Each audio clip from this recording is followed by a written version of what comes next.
आप तमामी हाज़रीन नाज़रीन व सामीन का खैर मकदम है आपके अपने ही YouTube channel A to Z info पर। दोस्तों आज हम डिस्कस करेंगे हमारा जो चैप्टर चल रहा है उसमें से अगला चैप्टर हमारा कसीदे का है। क्या है? कसीदे का है। और ये चैप्टर जो हमारा छठा है या छठा वीडियो कह सकते हैं। इससे पहले 5 वीडियोज़ बनाए जा चुके हैं, अपलोड किए जा चुके हैं, उन्हें आप देखें, वहाँ से बहुत कुछ सीखने को मिलेगा। और जो मैं फ़र्दर मज़ीद चीज़ें जो बताता हूँ उसे आप अपने नोटबुक में लिखते रहें, क्योंकि सारी चीज़ें सवाल के ज़रिए ही सॉल्व नहीं कराया जा सकता है, बल्कि कुछ एडिशनल चीज़ें होती हैं, उसे बता रहा हूँ तो उसे आप लिखें। अगर नहीं पता है, अगर आपको पता है तो आप आगे बढ़ें, अदरवाइज़ उसको लिखते चलेंगे तो आसानी होगी, आपको एग्ज़ाम हॉल में वो सारी बातें मदद करेंगी। तो चलिए सवालात स्टार्ट करते हैं। वीडियो को पहली बार आए देखने के लिए तो वीडियो को ज़रूर लाइक करें, दोस्तों को शेयर करें, सब्सक्राइब करके रखें ताकि नेक्स्ट वीडियो जैसे मैं बनाऊँ नोटिफिकेशन आपको पहुंच जाए। पहला सवाल आपके सामने है, कसीदा किस ज़बान का लफ्ज़ है? तो कसीदा किस ज़बान का लफ्ज़ है? फ़ारसी, अरबी, तुर्की या अंग्रेज़ी? अब यहाँ पे देखेंगे कसीदा किस ज़बान का लफ्ज़ है। कॉमन अगर पूछा जा रहा है तो इसका असल माखज़ जो है ये कहाँ से निकल के आया है, तो ये आपका हो जाएगा यहाँ पे अरबी, बिल्कुल इसका सही जवाब। ठीक है, कसीदा अरबी ज़बान का लफ्ज़ है। आगे बढ़ते हैं, कसीदा के माना क्या है? कसीदा के माना पूछा जा रहा है कि कसीदा का क्या माना होता है? क़िस्सा, मदह, मग़ज़, इरादा। अब देखें यहाँ पे हमने बताया था कि हर चीज़ की 2 तरीके से तारीफ़ होती है, एक लुग़वी तारीफ़ या लुग़वी माना, एक इस्तिलाही तारीफ़ या इस्तिलाही माना होता है। अब यहाँ पे देखेंगे कसीदा के माना क्या है। तो कसीदा के माना क़िस्सा, मदह, मग़ज़ या इरादा। तो कसीदा के माना क़सद, कसीदा किससे बना है? क़सद से बना है। ठीक है, क़सद से बना है। किससे बना है? क़सद। क़सद के माने क्या होता है? इरादा करना होता है। लेकिन यहाँ कसीदा के माना क्या है देखा जाए लुग़वी तो मग़ज़ के माने में ये आता है, तो ऑप्शन यहाँ पे मग़ज़ होगा, इरादा नहीं होगा, क्योंकि वो लफ्ज़ क़सद से बना है और उसका माना होता है इरादा करना। तो वो क़सद नहीं बल्कि यहाँ कसीदा का माना पूछा जा रहा है, तो मग़ज़ बिल्कुल यहाँ पे सही हो जाएगा। अगले सवाल की तरफ बढ़ेंगे। अगला सवाल है क्वेश्चन नंबर 3, मदह, तारीफ़ या हिजो किस सिनफ़ सुख़न में की जाती है? मदह, तारीफ़ या हिजो किस सिनफ़ सुख़न में की जाती है, ये आपको बताना है। मरसिया, गज़ल, नज़्म या कसीदा। ठीक है, तो कसीदे की ये किस्म है, या कह सकते हैं कसीदे सिनफ़ में तारीफ़ या हिजो की जाती है। कसीदे को 2 हिस्सों में बांट देते हैं, या तो हिजविया कसीदा होता है या मदहिया कसीदा होता है। अगर जिस कसीदे में किसी की बुराई बयान की जाए तो वो हिजविया कसीदा हो जाएगा, जिसमें किसी की तारीफ़ की जाए तो वो क्या हो जाएगा? मदहिया कसीदा हो जाता है। तो कसीदे की 2 किस्में हैं, मदहिया और हिजविया। उसको तारीफ़ या हिजो के ज़रिए आप याद कर सकते हैं, लेकिन याद रखें कसीदे की 2 किस्में हैं। आप ये सवाल डायरेक्ट पूछता है कसीदे कितने तरह के होते हैं, तो 2 तरह के होते हैं। ठीक है, चलिए अगले सवाल की तरफ बढ़ेंगे। अगला सवाल 3 नंबर है। 3 नंबर के बाद 4 नंबर पे आते हैं। 4 नंबर में कहा जा रहा है, कसीदे के पहले शेर के दोनों मिसरे कैसे होते हैं? कसीदे के पहले शेर के दोनों मिसरे कैसे होते हैं? हम अलग अलग, हम काफ़िया, आज़ाद या बेतरतीब? क्या होगा इसमें से? 1 2 3 4 में से क्या होगा सही ऑप्शन, ये आपको बताना है। तो देखिए, कसीदे के पहले शेर के दोनों मिसरे कैसे होते हैं? हम अलग अलग कोई लफ्ज़ नहीं है, हम अलग अलग कोई लफ्ज़ नहीं है। आज़ाद रख सकते हैं, बेतरतीब तो होंगे ही नहीं। अगर जाहिर सी बात है कसीदा है, नज़्म है, गज़ल है, तो उसकी कोई ना कोई तरतीब तो होगी ना। तो ये तो दोनों नहीं होगा। यहाँ पे जो राइट आंसर हो जाएगा बिल्कुल हम काफ़िया। कसीदे के पहले शेर के दोनों मिसरे हम काफ़िया होते हैं, और हम काफ़िया होने के साथ साथ कह सकते हैं कि वो मतला भी होते हैं। अगला सवाल की तरफ बढ़ेंगे। अगला सवाल आपके सामने है 5 नंबर, कसीदे में मतला का शेर छोड़कर अशआर के दूसरे मिसरे कैसे होते हैं? अब देखिए, कसीदे का पहला शेर क्या होता है? मतला होता है। मतला के जो मिसरे होंगे वो कैसे होंगे? तो मतला के जो मिसरे होते हैं वो हम काफ़िया होते हैं। और अगर दूसरे मिसरे भी, यानी मतला का दोनों मिसरा तो हम काफ़िया होता है, लेकिन दूसरे मिसरे यानी मतला को छोड़ करके दूसरे मिसरे को हम ले और वो भी क्या इसी तरीके से हो, तो उसे क्या नाम आप देंगे? हम काफ़िया, हम रदीफ़, काफ़िया रदीफ़ अलग अलग, आज़ाद या पाबंद? तो क्या होगा इसका? बिल्कुल यहाँ पे देखेंगे पैटर्न तो वही है। पहला शेर है तो मतला हो गया, उसके बाद पहला शेर के अलावा दूसरे जो अशार होंगे उसमें भी क्या नाम है, रदीफ़ काफ़िया पाया जाए तो क्या हो जाएगा? वो हम काफ़िया हम रदीफ़ कहलाएगा वो। तो ऑप्शन 1 आपका बिल्कुल यहाँ पे सही हो जाएगा। अगला सवाल आपके सामने है क्वेश्चन नंबर 6। क्वेश्चन नंबर 6 में कहा जा रहा है,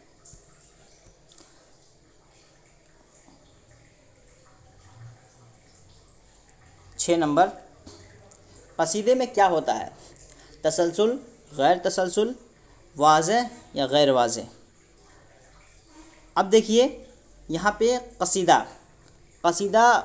कसीदा के जो अशार होते हैं, किसी के शान में या किसी की बुराई बयान करना हो, किसी की हिजव करना हो, तारीफ़ अच्छाई बयान करनी हो, तो कुछ अशार होते हैं, ठीक है, कुछ अशार उसके होते हैं और वो एक पैटर्न में चलते हैं, गैर तसलसल वाज़े गैर वाज़े ये नहीं होंगे, तसलसल के साथ उसके अशार जो होते हैं एक तसलसल के साथ होते हैं। उसमें एक तरह की बात कही जाती है, कसीदा में क्या होता है, एक तरह की बात कही जाती है और उसका ताल्लुक एक दूसरे से जुड़ा हुआ होता है, तो वो एक तसलसल के साथ चलता है, पैटर्न में चलता है, एक चैन में चलता है, एक रब्त के साथ वो चलता है। तो आपका ऑप्शन यहाँ पे बिल्कुल 1 सही हो जाएगा, ठीक है। अगला सवाल आपके सामने है 7 नंबर, कसीदे का पहला और दूसरा जुज़ कौन सा है? कसीदे का पहला और दूसरा जुज़ कौन सा है? मदह, दुआ, दुआ, मदह, तशबीब और गुरेज, इनमें से कोई नहीं।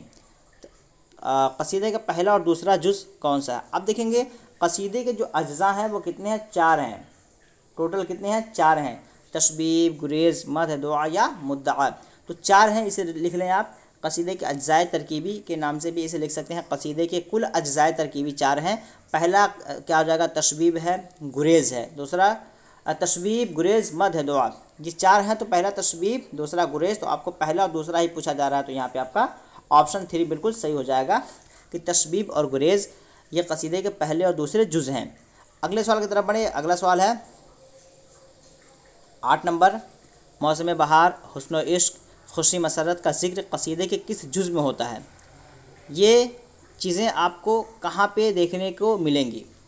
अब देखेंगे ये एक तरह का शुरुआती मरहले में ये देखने को मिलता है। किसमें? शुरुआती मरहले में देखने को मिलता है।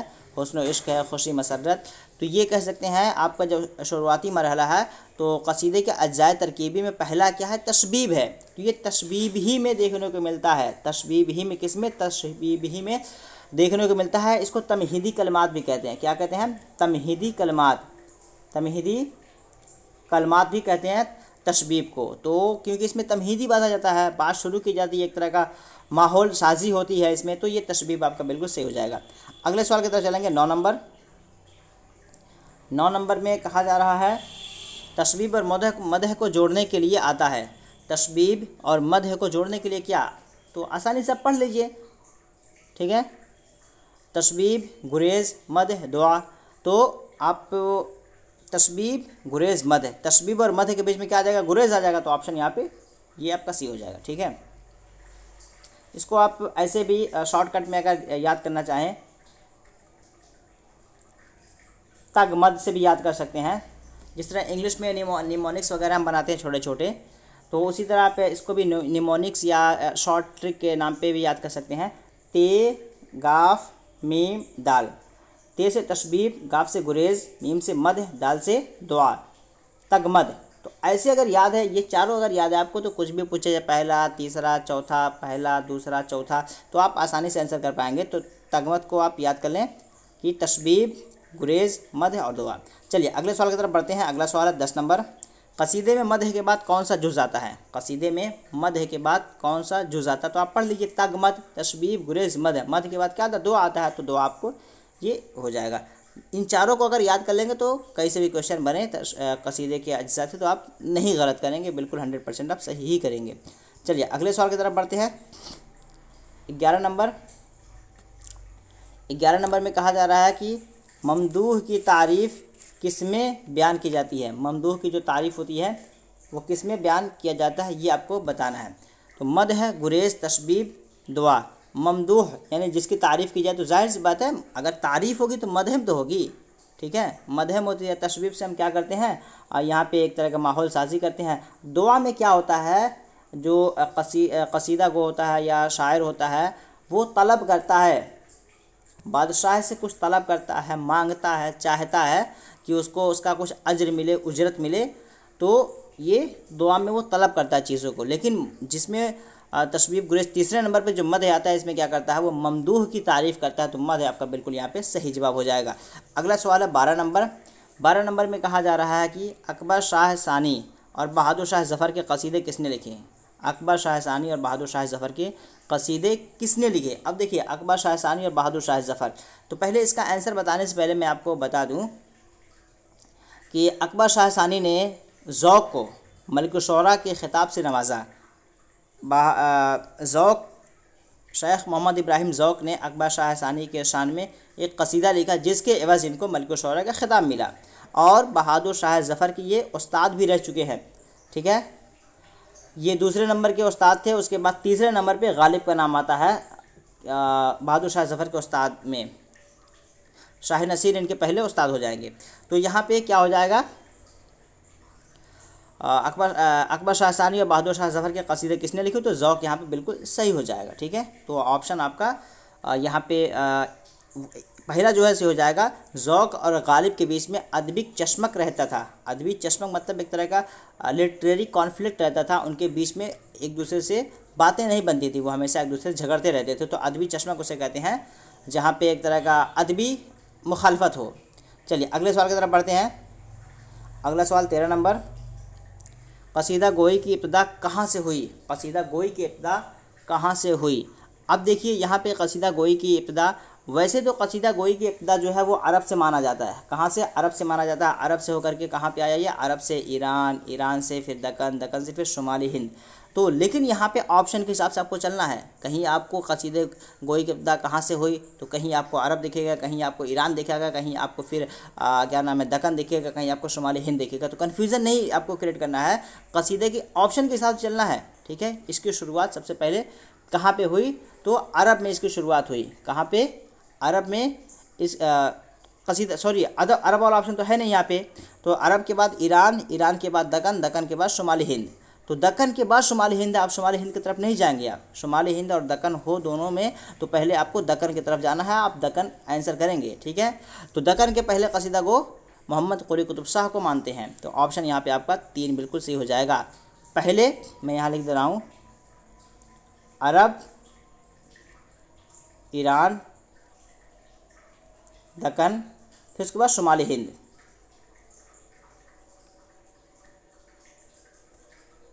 शुमाली हिंद जिसमें कि दक्कन में तो आपके आ जाएंगे कुली कुतुब शाह, और शुमाली हिंद में वही ज़ौक़, गालिब का नाम है सौदा, और ज़ौक़ फिर गालिब वगैरह का नंबर आता है। तो ये तसलसल है, इसके हिसाब से आपको चलना है। 1 नंबर पे आप डाल देंगे इसको, ठीक है, और 2 नंबर पे आप ईरान, तीसरे पे दक्कन और चौथे पे शुमाली हिंद। चलिए अगले सवाल की तरफ बढ़ते हैं। अगला सवाल है 14 नंबर, बुज़ुर्गान दीन के कसायद इब्तिदा में कहाँ लिखे गए। बुज़ुर्गान दीन के कसायद इब्तिदा में कहाँ लिखे गए, इसका भी आंसर आपको उस हिसाब से देना है, तरतीब के हिसाब से। तो शुमाली हिंद से पहले दक्कन में जब लिखा गया कसीदा, तो वहीं का आंसर हम लेके चलेंगे। तो ऑप्शन आपके 2 बिल्कुल यहाँ पे सही हो जाएगा। अगला सवाल है 15 नंबर, हातिम, फुगा, सौदा, मीर, मसफ़ी, जुरअत का ताल्लुक़ कहाँ से है।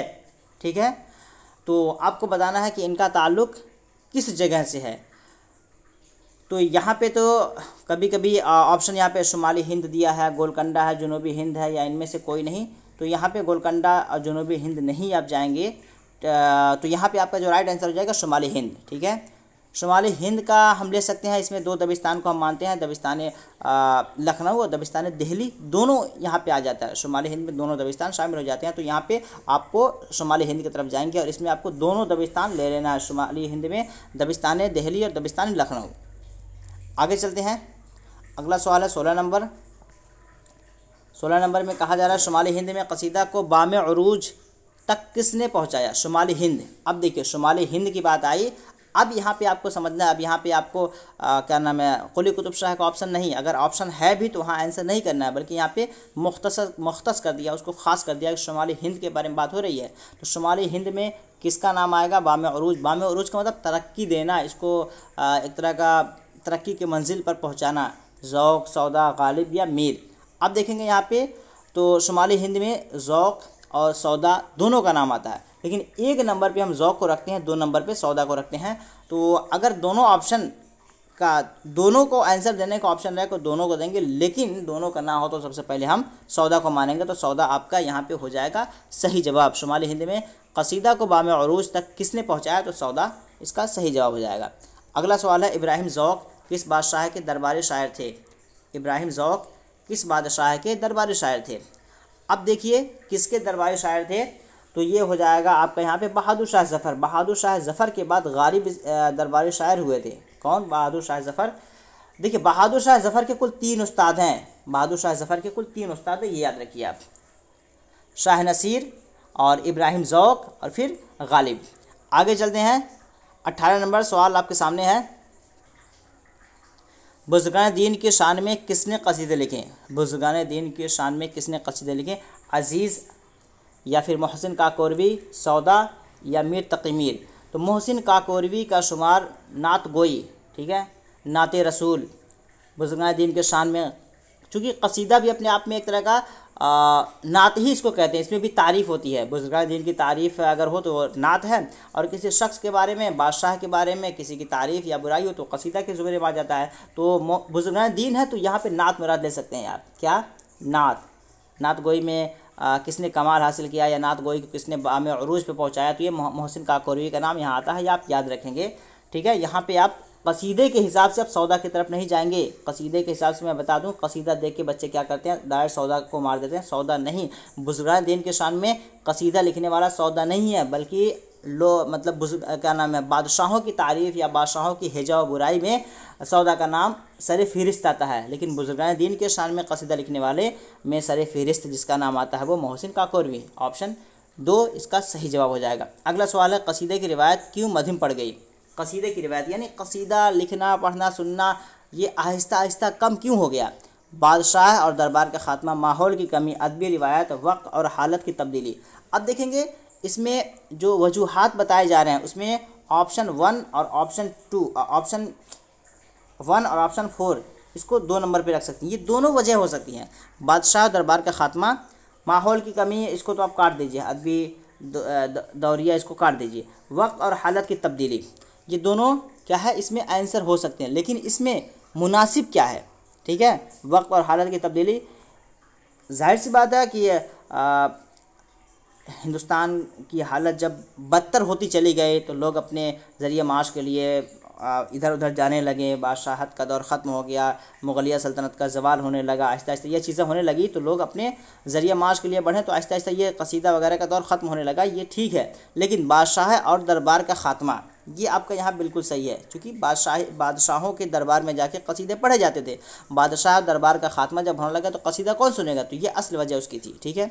अगले सवाल की तरफ बढ़ते हैं। अगला सवाल 20 नंबर में कहा जा रहा है, हम्द नात मनक़बत की सूरत में आज भी क्या बरकरार है? हम्द नात मनक़बत की सूरत में आज भी क्या बरकरार है? रुबाई, गज़ल, कसीदा, इनमें से कोई नहीं। तो क्या होगा इसका सही जवाब? अब अगर समझ गए होंगे ऊपर कि ये बुज़ुर्गान दीन के शान में जो कसीदे लिखे जाते हैं या बुज़ुर्गान दीन की शान में कसीदे लिखने को बामे उरूज तक किसने पहुँचाया, तो मोहसिन काकोरवी का ताल्लुक़ किससे है? नात गोई से है। तो हम्द नात मनक़बत ये सारे के सारे किसके ज़िम्न में आ जाएंगे? या कसीदे के ज़िम्न में आ जाएंगे, कसीदे के अंदर ही ये सारी चीज़ें पाई जाती हैं। तो 20 का बिल्कुल आपका 3 जो है सही हो जाएगा। अगला सवाल है, कसीदा किसे कहते हैं? वह नज़्म जिसमें किसी की तारीफ़ या हिजव की जाए, वह नज़्म जिसमें किसी का मातम किया जाए, वह नज़्म जिसमें खुशी का इजहार किया जाए, वह नज़्म जिसमें तारीख़ी वाक़या बयान किया जाए। तारीख़ी वाक़या जिसमें बयान किया जाता है उसकी सनअत जब पूछी जाती है तो तलमीह के अंदर आता है। किसके अंदर? तलमीह के अंदर आता है। वो न जिसमें किसी की मातम की जाए तो वो मरसिया होता है। लेकिन यहाँ पे क्या पूछा जा रहा है, कसीदा किसे कहते हैं? वो नज़्म जिसमें किसी की तारीफ़ या हिजव जिसमें हो, ये वर्ड आप याद रखें, तारीफ़ या हिजव। ऐसा नहीं सिर्फ तारीफ़ तो क्या करते हैं हम नात में भी करते हैं, लेकिन हिजव जो है नात में नहीं करते हैं। हिजव जो करते हैं वो कसीदा ही कहलाता है। तारीफ़ या हिजव जहाँ कहीं भी आपको देखने मिले वो आपका कसीदा हो जाएगा। तो ऑप्शन यहाँ पर आपका बिल्कुल 1 सही हो जाएगा। अगले सवाल की तरफ चलेंगे। अगला सवाल है क्वेश्चन नंबर 22 में कहा जा रहा है, खिताबिया और तमहीदिया किस सिन्फ़ की अक़साम है? खिताबिया और तमहीदिया किस सिन्फ़ की अक़साम है? मरसिया के, कसीदा के, रुबाई के, क़ता के। देखिए कसीदे की 2 किस्में हैं, एक खिताबिया एक तमहीदिया। खिताबिया में क्या होता है? मदहिया, हिजविया या खिताबिया, तमहीदिया। खिताबिया में क्या होता है कि जो कसीदा कहा जाता है, ठीक है, उसमें बिला तमहीद के, बिला तशबीब के, बिला नसेब के हम क्या करते हैं, अपनी बात शुरू कर देते हैं। तमहीदिया में क्या होता है, हम तशबीब लाते हैं, नसेब लाते हैं, तमहीद बात, तो उसके बाद आगे की बात करते हैं। तो ये कसीदे के अंदर पाया जाता है। तो ऑप्शन 2 बिल्कुल सही हो जाएगा। कसीदे की तमहीद को क्या कहते हैं? कसीदे का जो तमहीद होता है उसे क्या कहेंगे? गुरेज़ है, मद है, तशबीब या नसेब या मुद्दा। तो यहाँ पर अगर देखेंगे, जहाँ पर हम माहौल साजी करते हैं उसको तशबीब बोलते हैं या फिर नसेब बोलते हैं। क्या बोलते हैं? नसेब। याद रखेंगे नसेब। अगर सिर्फ यही ऑप्शन दे दे नसेब वाला तब भी आपको सही टिक करना है कि नसेब तशबीब ही का दूसरा नाम नसेब है, और इसमें हम तमहीद बांधते हैं और माहौल साजी करते हैं। अगले सवाल की तरफ बढ़ेंगे। अगला सवाल है क्वेश्चन नंबर 24। 24 में कहा जा रहा है तशबीब, गुरेज, मद या हिजौ मुद्दा और दुआ किस सिलसिले के अज्जाए तरकीबी हैं। तशबीब, गुरेज, मद ये सारे के सारे आपके कसीदे के अज्जाए तरकीबी हैं। किसके हैं? यहाँ पे आपके कसीदे के अज्जाए तरकीबी है, तो ऑप्शन यहाँ पे आपका पहला ही सही हो जाएगा। कसीदे में ममदूह के अशआर होते हैं। कसीदे में जो ममदूह के अशआर होते हैं यानी जो तारीफ़ के अशआर होते हैं, उन्हें किस नाम से जानते हैं? वो किस हैयत में होते हैं? वो कम होते हैं, ज़्यादा होते हैं, क्या होते हैं? तशबीब से कम, गुरेज से कम, दुआ से कम, तशबीब से ज़्यादा। जाहिर सी बात है अगर आप किसी के शान में कुछ कहना चाहते हैं तो जाहिर सी बात है जिसके शान में कुछ कहना चाहेंगे उसकी तारीफ़ आप सबसे ज़्यादा करेंगे। क्या करेंगे? सबसे ज़्यादा करेंगे। तो आपका यहाँ पे तशबीब से ज़्यादा। तशबीब में हम क्या करते हैं? सिर्फ माहौल साजी करते हैं, माहौल बना लेते हैं, फिर उसके बाद पूरा हमारा जो कंसंट्रेशन होता है, हमारा जो ध्यान होता है वो ममदूह की तारीफ़ पे ही रहता है। तो तशबीब से ज़्यादा होते हैं कसीदे में ममदूह के अशार। तो ऑप्शन इसका जो 4 है ये बिल्कुल सही हो जाएगा। अगले सवाल की तरफ बढ़ते हैं। कसीदे की इब्तिदा कहाँ हुई? कसीदे की इब्तिदा कहाँ पे हुई? अब देखिए, अभी हमने देखा था वहाँ पे दक्कन देखा, अब यहाँ पे आपको दक्कन देखने को नहीं मिलेगा। ठीक है, कसीदे की इब्तिदा कहाँ हुई? दक्कन देखने को नहीं मिला, लेकिन आपको अरब और ईरान दोनों देखने को मिलेगा। अब बताइए कि ईरान से पहले इसकी शुरुआत कहाँ पे हुई? ईरान से पहले इसकी शुरुआत कहाँ पे हुई थी? अरब में। तो अरब को हम 1 नंबर पे रखेंगे और ईरान को 2 नंबर पे रखेंगे, तब हमारा आंसर यहाँ पे सही निकलेगा। कसीदे की इब्तिदा कहाँ हुई? अरब। अरब के बाद वो फिर ईरान में आया, फिर ईरान के बाद फिर वो दक्कन में, फिर शुमाली हिंद में, इस तरह जाके ट्रांसफ़र हुआ था। वो जो सिन्फ यहाँ तक पहुँची थी, तो यहाँ पर ये सही हो जाएगा। ठीक है, अगर यहीं अरब नहीं होता तो ईरान को हम ले लेते, लेकिन इन दोनों में हम पहले अरब को तरजीह देंगे। जिस तरह ज़ौक़ और सौदा, ज़ौक़ और सौदा में हम सौदा को 1 नंबर पे रखते हैं, ज़ौक़ को 2 नंबर पे रखते हैं कसीदा गोई में, उसी तरीके से कसीदे के इब्तिदा के हवाले से अरब को 1 नंबर पे रखेंगे, ईरान को 2 नंबर पे रखेंगे, दक्कन को 3 नंबर पे रखेंगे, शुमाली हिंद को 4थे नंबर पे रखेंगे। चलिए अगले सवाल की तरफ बढ़ेंगे। उर्दू में कसीदा कैसे आया है? उर्दू में कसीदा कैसे आया है? फ़ारसी शायरी से, अंग्रेज़ी शायरी से, अरबी शायरी से या हिंदी शायरी से? अब देखिए, पहले अरब में कसीदे का असल क्या है? अरबी है। अरबी से जब वो ईरान में आया तो वो फ़ारसी में हो गया, फ़ारसी से फिर क्या हुआ? उर्दू में मुंतकिल हुआ। कसीदे की इब्तिदा कहाँ हुई? ये हो गया। उर्दू में कसीदा कैसे आई या उर्दू में कसीदा कैसे आया? तो ये फ़ारसी शायरी यानी ईरान से होकर के, चूँकि दक्कन में जब आया तो वहाँ भी उर्दू में अशार कहे जाने लगे, शुमाली हिंद में यहाँ भी उर्दू में कसीदे कहे जाने लगे, तो फ़ारसी शायरी से क्या हुआ? उर्दू में कसीदा आया। तो ऑप्शन 1 इसका बिल्कुल सही हो जाएगा। अगले सवाल की तरफ। वीडियो अच्छा लग रहा हो तो ज़रूर सब्सक्राइब करें, बेल आइकॉन को दबा कर रखें, दोस्तों को शेयर करें ताकि वो लोग भी इस वीडियो से फ़ायदा उठा सकें। और डिस्क्रिप्शन बॉक्स में लिंक मिल जाएगा टेलीग्राम का, वहाँ टेलीग्राम आप ज्वाइन कर लेंगे और फर्दर जो चीज़ें होंगी वहाँ पे अपडेट मिलता रहेगा। और अपनी तैयारी आप अच्छी करते रहें। और बहुत सारे वीडियोज़ ऑलरेडी बनाए जा चुके हैं उर्दू कवायद पे, उर्दू अदब पे। ठीक है, उन सारे वीडियोज़ को देखकर अपनी तैयारी आप अच्छी करें, क्योंकि एग्ज़ाम का लेवल डे टू डे, दिन ब दिन टफ होते जा रहा है। अपने आप को अगर आप प्रिपेयर नहीं करेंगे, अप टू डेट नहीं रखेंगे तो दुश्वारी हो जाएगी। रटे पीटे क्वेश्चन नहीं आ रहे हैं, कॉन्सेप्चुअल क्वेश्चन आ रहे हैं, और वो आप तभी कर पाएंगे जब आप कॉन्सेप्ट को समझेंगे। खासकर कवायद में रट के तो काम चलता ही नहीं है। ठीक है, कवायद में रटने से काम नहीं चलने वाला है, आप समझ के रहेंगे तब जाके आंसर कर पाएंगे। कवायद आसान होता है उनके लिए जो समझ जाते हैं, जो नहीं समझते उनके लिए दुश्वार है। कुछ का आंसर कुछ करके आ देंगे। 28 नंबर। उर्दू में कसीदा गोई की इब्तिदा किसने की? उर्दू में कसीदा गोई की इब्तिदा किसने की? ज़ौक़ ने, गालिब ने, सुल्तान कुली कुतुब शाह, मोमिन। अब देखिए, पहले कसीदा कहाँ से? अरब से ईरान, ईरान से दक्कन, दक्कन के बाद शुमाली हिंद में ने। ये ज़ौक़ और सौदा ये दोनों किस कहाँ के हैं? शुमाली हिंद के हैं। तो पहले शुमाली हिंद से पहले का हम देखेंगे तो शुमाली हिंद से पहले क्या है? दक्कन में शुरू हुआ। और दक्कन में कसीदा गोई किसने की? तो ये आपका हो जाएगा 1 नंबर पे सुल्तान कुली कुतुब शाह। तो उर्दू में कसीदा गोई की इब्तिदा किसने की? सुल्तान कुली कुतुब शाह। और कहाँ पे? दक्कन में। कहाँ पे? दक्कन में। तो ये आपका बिल्कुल ऑप्शन 3 सही हो जाएगा। अगला सवाल है ये 39 नहीं है बल्कि 29 है ये। ठीक है, मुसहफ़ी और इंशा कहाँ के कसीदा गो थे? मुसहफ़ी और इंशा कहाँ के कसीदा गो थे? दिल्ली, लखनऊ, बनारस या जयपुर? अब देखिए, मैं पहले इसका आंसर बता दूं, इसका जो राइट आंसर हो जाएगा वो आपका लखनऊ। ठीक है, अब इस क्वेश्चन को ऐसे भी बना सकते हैं, मसहफ़ी और इंशा का ताल्लुक़ किस दबिस्तान से है। मसहफ़ी और इंशा का ताल्लुक़ किस दबिस्तान से है, तो दबिस्तान लखनऊ, दबिस्तान दिल्ली, दबिस्तान अज़ीमाबाद, दबिस्तान रामपुर। ठीक है, इस तरह करके आपको दे सकती है वहाँ पे। लेकिन ज़्यादातर जो क्वेश्चंस बनते हैं या जो उतबा है जिस दबिस्तान से ताल्लुक़ रखते हैं, या फिर वो दबिस्तान दिल्ली से होते हैं या फिर दबिस्तान लखनऊ से। एक मैं लिस्ट आप लोग को पढ़ा दूंगा जिसमें मैं बता दूंगा कि दबिस्तान लखनऊ के कितने शोरा हैं, दबिस्तान दिल्ली के कितने शोरा हैं। कभी कभी ऐसा होता है कि एक दबिस्तान दिल्ली से उठा लेगा, एक दबिस्तान का नाम है लखनऊ से उठा लेगा, या फिर दबिस्तान दिल्ली ही के 2 उठा के पूछ लेगा, दबिस्तान लखनऊ के उठा के 2 पूछ लेगा। लेकिन आपको पता रहेगा तभी तो आंसर करेंगे, वरना आप तुक्का मारेंगे, दबिस्तान दिल्ली वालों को लखनऊ में मार देंगे, लखनऊ वालों को दिल्ली में मार देंगे, तो दिक्कत हो जाएगी। तो आपको समझ आना चाहिए कि कौन से शोरा किस दबिस्तान में आते हैं। तो यहाँ पे तो आपका राइट आंसर 2 हो जाएगा। आज का लास्ट क्वेश्चन देखते हैं, उसके बाद नया चैप्टर जो हमारा होगा वो मरसिया पे होगा। किस पे होगा? मरसिया पे होगा। और वीडियो को आप लोग शेयर ज़रूर करें, कमेंट करके बताएं वीडियो कैसा लगा। ये सारे क्वेश्चंस इजी हैं, मैं कहूँगा ये सारे क्वेश्चंस इजी हैं। अगर आप थोड़ी बहुत उर्दू से शगफ रखते हैं तो इन सारे क्वेश्चंस का आंसर आपको आना चाहिए।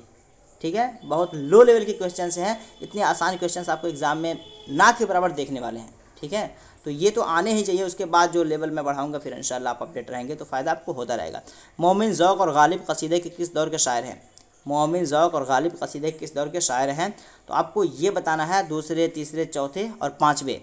तो यहाँ पे आपका राइट आंसर क्या हो जाएगा? वो आपका हो जाएगा दूसरे। ठीक है, ये आपके दूसरे दौर के शायर हो जाएंगे। तो ये कुछ 30 क्वेश्चंस रहें और ये 6ठा पार्ट हो गया। 7वां पार्ट जल्दी ही मैं मरसिया पे लेके आऊँगा इंशाल्लाह, और फिर वहाँ से भी बहुत सारी चीज़ें सीखने को मिलेंगी। इन वीडियो को आप देखें, याद करें, अपना एक स्कीमा बनाएं, अपना एक फाउंडेशन बनाएं, फिर आगे लिटरेचर पढ़ाऊंगा तो इंशाल्लाह आपको फ़ायदा होगा। पहले जो वीडियोस बनाए जा चुके हैं उन्हें नहीं देखें तो आप देख लीजिए, कमेंट करके बताएं, और ताकि मुझे मोटिवेशन मिले और फिर मैं न्यू वीडियो लेकर आपके सामने पेश हूँ। चलिए फिर मिलते हैं अगले वीडियो में, तब तक के लिए अल्लाह हाफ़िज़, टेक केयर।